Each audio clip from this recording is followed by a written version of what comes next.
Hi, sixth graders. Mr. Songer with you here for makeup lesson number 17, and this is for the makeup lesson on style. And also for percussion, we're going to work a little bit on crash cymbal. And so for this lesson, I just need you to listen to what I'm about to tell you.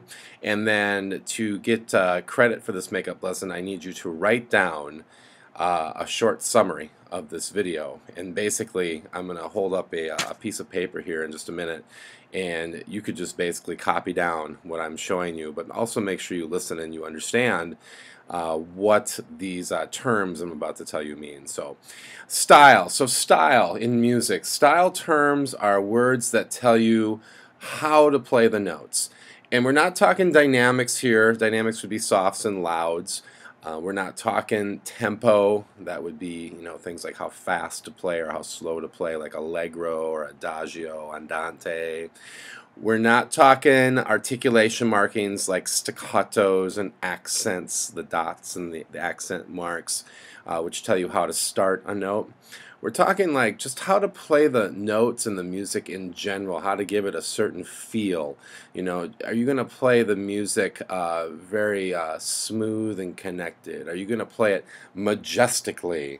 Terms like that. And these are all Italian terms, and there are many, many, many of them, but I'm just going to cover some of the most common that you see in your music today. So I'm going to hold up this sheet right here, and this is basically what I want you to go off of here. So I'm going to start with the first term there, which is legato.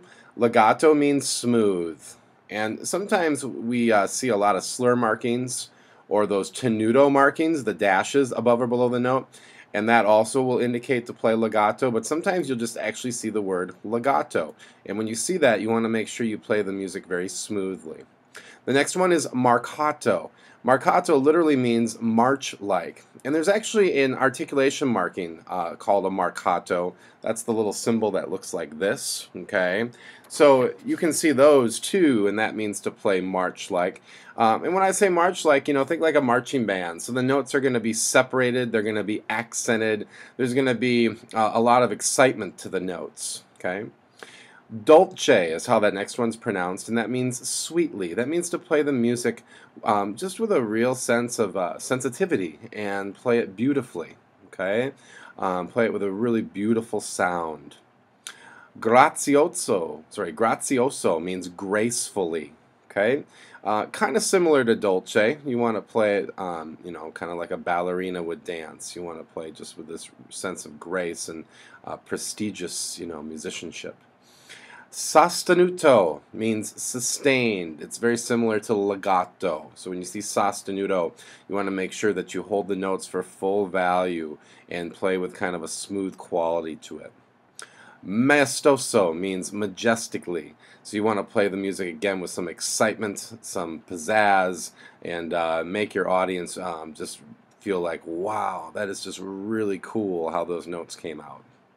So these are some of the most common terms, and again, what I'd like you to do for the makeup is to simply write these down, and then also make sure that when you are playing music, when you see these words, that you pay attention to them and that you try to do them to the best of your ability. Okay? So I'm going to move on right now to a percussion component of this makeup lesson. So if you're a woodwind or brass player, you are done, and you can start writing your summary and turn that into me. Percussionists, we're going to talk a little bit about crash cymbals. I realize you don't have your own crash cymbals at home, but you all at some point you have, or you're going to, or probably both, going to play crash cymbals on a band sign. And I just want to show you a couple things about the crash cymbals. The crash cymbals have these little loops here to hold on to them, and in regular concert band you do not put your hand through it. In marching band you would do that to help you hold on to them while you're marching, but in concert band we just simply grab onto them like this, okay? So we have a firm grasp on the cymbal, okay? And then you do that with both of them, alright? And when you play the crash cymbals, make sure you don't just bring them right together like that, okay? You don't want that sound. I usually say start with one, probably your weak hand, start it a little bit higher than the other one, And I'm right-handed, so that's my strong hand. I got this one with my right hand. I'm a little bit below. And I'm just going to kind of follow through and make a glancing blow. Notice I'm not coming right into it like that. I'm kind of coming across it like that, okay? And then I'm going to back up here a little bit. When you're done, you want the cymbal to then face out so that we can hear the ringing of the cymbals, okay? So it's like this. Okay. Now, a lot of times on cymbal crashes, you simply want to crash and let it ring. But sometimes you'll see on the music a CH, which stands for choke. And that means you want to stop the sound as quickly as you can after you make the cymbal crash. And in order to do that, you bring the cymbals against your body, okay? Right up by your shoulders here, okay? To stop the sound, or to your sides, okay? So basically you're going to go and stop that sound right away. Okay. A lot of times you'll see a choke right at the end of a song where you want a big cymbal crash on that last note, but then you want to stop it immediately so that you're not the only instrument that's still ringing after the conductor cuts you off. Okay. One more thing, sometimes you'll have a lot of cymbal crashes in a row, or you'll have a pianissimo or piano cymbal crash and you want to make it soft. Okay. In order to do that, you got to keep these cymbals pretty close together and don't make as much motion with them.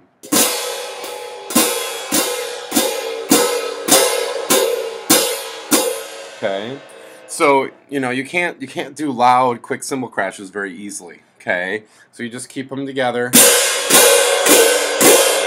Don't go out like this. You don't have time to do that. Just keep them together. Okay, and that's how you do your cymbal crashes. So that's it. Thank you for watching. Have a great day.